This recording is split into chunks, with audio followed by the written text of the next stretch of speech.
jalqabaatiin mootummaan Itoophiyaa ammaas helikoophitaroota 14 ammayyaawaa tahan Raashiyaa irraa galfachuun himame. Kanaas humna galaanarraa Itoophiyaatu galchee jedhame.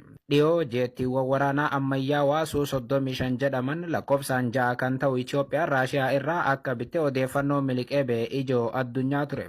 Kunis yeroo Eertiraa fi Itoophiyaa waraanaaf wal gaarreeffachaa jiranitti dhaga'ame. Keessumaa dhimma ulaa galaanaatiin wal qabatee biyyoonni lamaan muddama hamaa keessa seenanitti dhaga'ame.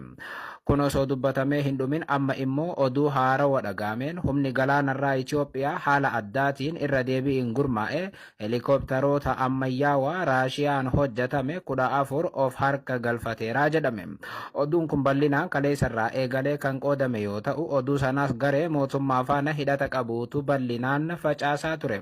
Akka gabaasaaleen jaraa ibsutti taanaan Itoophiyaan waggoottan 30 dabre humna galaanarraa biyya hin qabne ta'uun beekamtus erga ministeerri muummee Itoophiyaa Abiy Ahmad aangootti dhufanirraa kaasee humna galaanarraa kabaja Itoophiyaatti ooru biyyattiin qabaachuu qabdi jechuun haala addaatiin Abiyyi irra deebi'anii humna galaanarraa ijaaruun seenaa haarawaa dhaloota mataa ol qabachiisu galmeessaniiru jedhan warri odeeffannoo tana qoodan.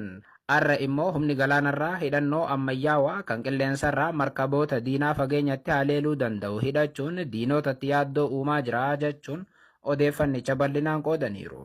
Helikoophitaroonni 14 kun yoom akka bitamaniif yoom akka gara biyyaa galan garuu bal'inaan wanti ibsamee hin jiru. As dhiyoo oduun Itoophiyaan meeshaa waraanaa hagana bitteetti, Itoophiyaan diinagdeedhaan biyyoota kamuu caalaa boodatti hafteetti, akkasumas ammoo Itoophiyaan biyya hiyyeettii addunyaa tanaa taateetti oduun jedhu bal'inaan qoodamuun waan baratamedha. Keessumaa erga bara 2020 waraanni Tigraay dhalatee kaaftee biyyattiitti wanti gaariin dhaga'amee hin jiru.